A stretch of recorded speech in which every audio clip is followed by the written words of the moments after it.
CarsAddiction.com. If you're new to the channel, I'm Ryan and we share car related content every Wednesday and Sunday. Wednesday is a short video of any car encounter I came across, and Sunday is a full video of a car I own, project I'm doing, a build, or anything from a personal experience that is related to cars. So this week we are all about how to lift your car properly. We're going to use my Datsun 260Z as an example, and we're going to go through 3 examples on how you can lift your car. You can either use a professional lift where the car is on at the moment. You can use a jack. If you have a low profile car, you should go for a low profile jack. And we have the usual jack that is provided into the vehicle. Now, with every option, you notice that there is not a flat surface, but with a slot, sort of, as you can see. That is so it can fit onto the pinch wheel of the car, because that's usually the place where the car lifts from. Now, obviously our jack is flat and we wouldn't want to lift it as is, so we've purchased 4 of these with slots, and we're going to use that on all 4 corners to lift the car. If you're doing this on your own and using a professional lift, what I recommend is using some sticky fix or blue tack, whatever you call it. Put it on top of your puck as so, and hook it up already onto the car, so when you lift it, you don't have to keep on stopping, going and check where it is.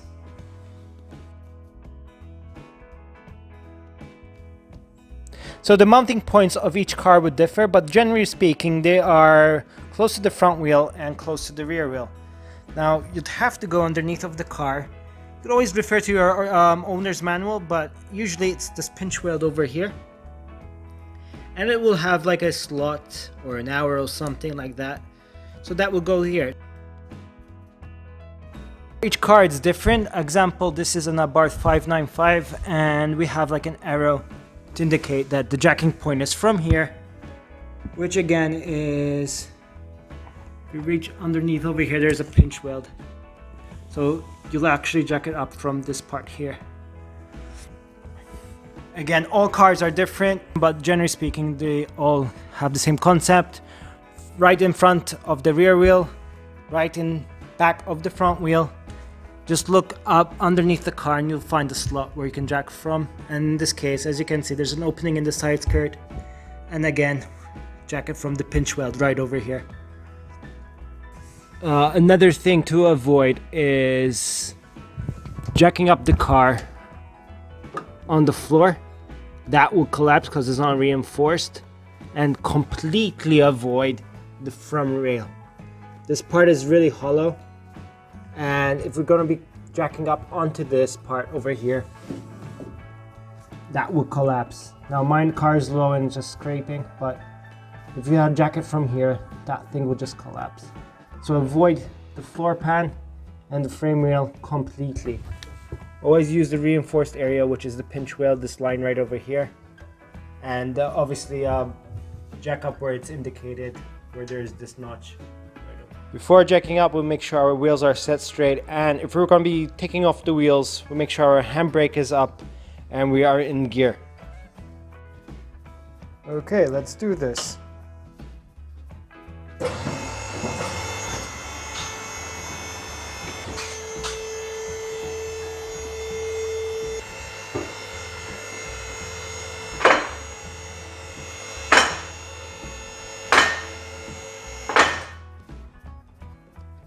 And that's how we jack a classic car or any other car that has this kind of pinch weld throughout the floor. Just find a marker and jack from there. Now we've put the spacer so that we have much more room in case this collapses as it just did, but we're protecting the body. Now, as you can see, we've lifted all 4 wheels at one go. That's going to give us access to change all 4 wheels at the same time, and we do have a problem with the fuel gauge not marking. I'm assuming it is the fuel sender unit is stuck because of this car has been in the garage for a couple of years now.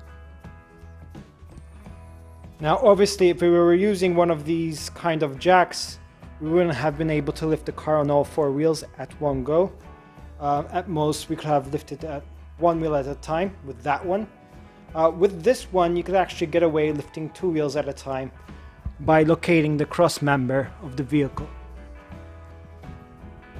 So you just locate the wishbones, which are these on each side, and see what's connecting it. So in my case, it's this for the front, so I would have put the floor jack on this and lifted accordingly. Good for us that this is flat and is easy accessible, but you need to have a very long jack to get through that because there's a bit of a distance to get that, and this car is low, so having a low profile jack like this one is beneficial. I'll provide a link in the description below of something similar to this. Obviously not exactly to this because we in Malta get something different than the rest of the world.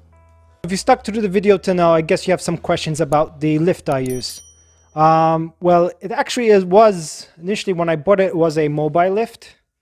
You can move it around. In fact, all the control unit was over here on this trolley, and the hydraulics right over here.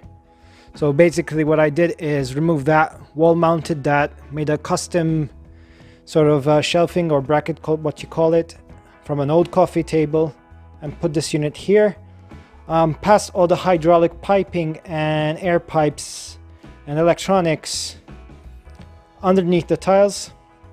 I did a unit over there just so I can have access to some stuff through there. And basically when we're reflowing the garage, we made sure that the lift fits exactly when in place.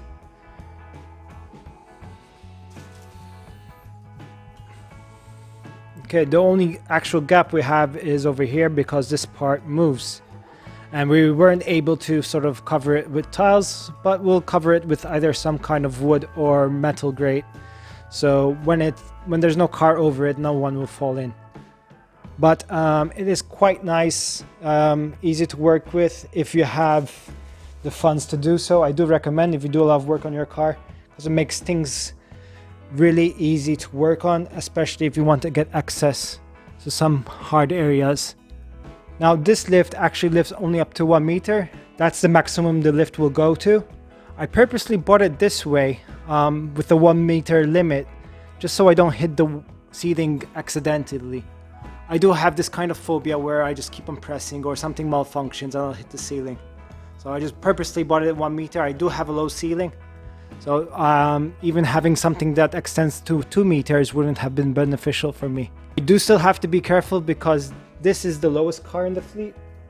So the room I have over there will actually be minimal if I said jack the Abarth 595. Now if I'm going to start the down process, this kind of lifts up slightly to release the hydraulics.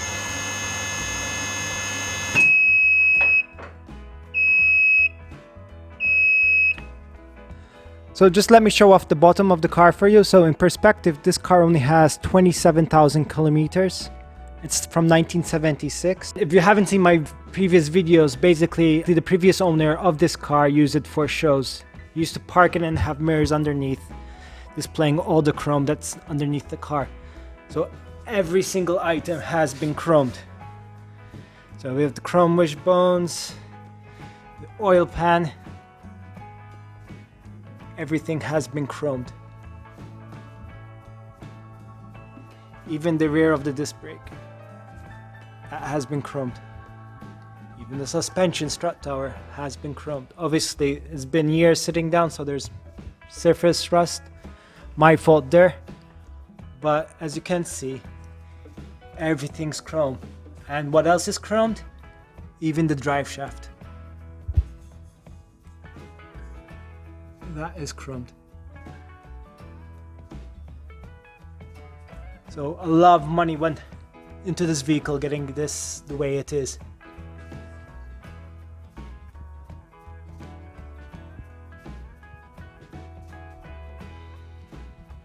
Just notice we have some oil leakages. Hopefully we get this sorted before it goes to paint. So while we have the car jacked up, we might as well try the Watanabe wheels, which, believe it or not, I never tested them on all 4 corners. Just test them individually. So if you'd like to see the Datsun with Watanabe wheels all around, make sure you are subscribed to our channel and hit that notification bell button get notified when that video gets released. Thank you for watching. Take care.